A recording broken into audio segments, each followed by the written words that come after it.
Hello Aries, Sun, Moon, Rising, and Venus signs. Kamusta kayo? Sana po nasa mabuti kayong kalagayan. Welcome back po sa Star Tarot. Kung bago kayo rito, welcome din kayo. Thank you for your support. I truly appreciate it. God bless you all, Aries. Paunang mensahe po ninyo would be a message para sa inyo for general life.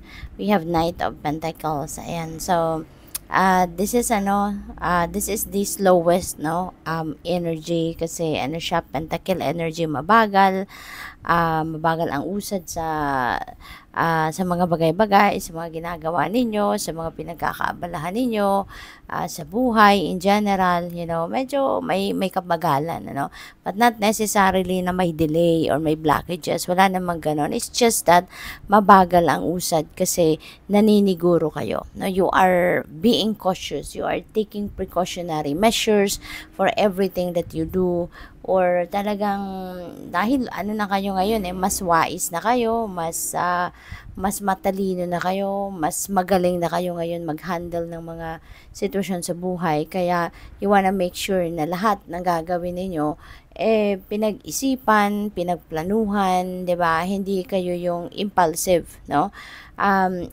Ito yung energy na katapat naman ng being impulsive. Kayo nag-iisip, nagdidiskarte, no? Yung ganon. Kaya, that is really good, no?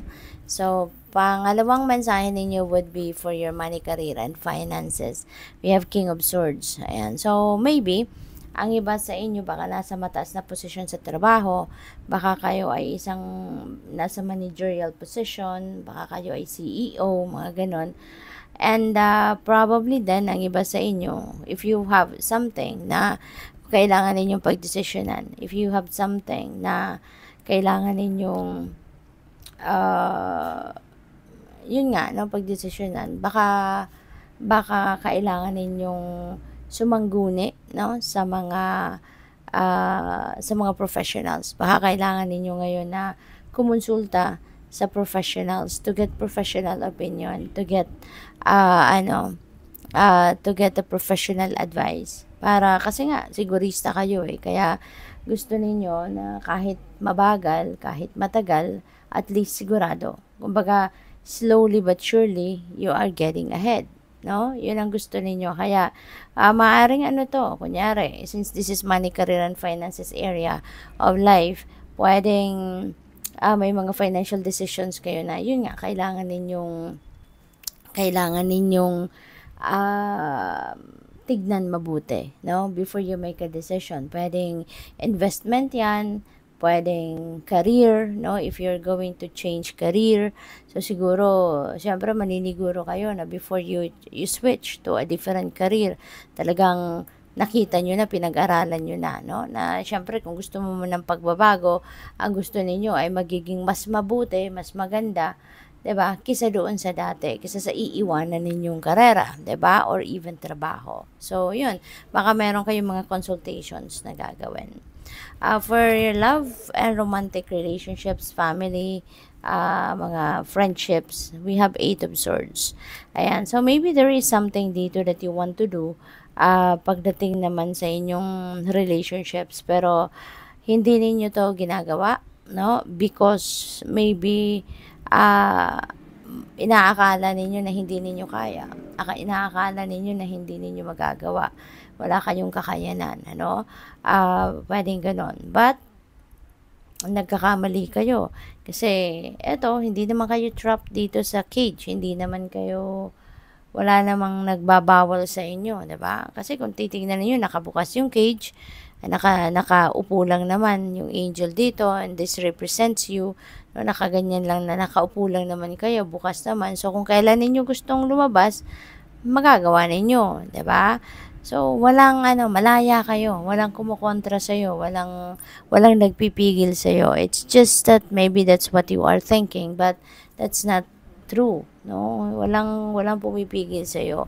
So, kung anong gusto ninyong gawin, if you want to enter a love and romantic relationship, and single pa kayo, you can, 'di ba? You can. Walang problema 'yan siguro sa pamilya ninyo, sa mga kaibigan mo, or Possible din na baka kunyari nasa relationship na kayo, baka meron kayong gustong, sabihin, gustong, iparating 'no, sa person ninyo. Baka 'yun ang pinipigilan ninyong yung sarili para diyan. Kasi baka, akala ninyo 'no, baka akala ninyo magagalit ang person ninyo, akala ninyo, hindi magiging maganda ang reaksyon 'no, ng person ninyo, but that's just an illusion ano. Hindi mo pa alam 'no, hindi mo pa talaga totoong alam kung anong magiging reaction ng person mo 'no. Kaya, eto walang pumipigil sa'yo, okey, kundi yung sarili mo lang, okey, but not the person that you want to talk to, okey. So tingnan natin kung anong final message ninyo, Aries. By the way, I would like to say thank you po sa lahat ng nag-subscribe sa ating channel, and kung hindi pa kayo nakakapag-subscribe, please subscribe. At, sa mga nagsisend ng super thanks, maraming salamat po for your donation. At, sa mga hindi nag-skip ng ads, no, maraming salamat din po for your time and for your support.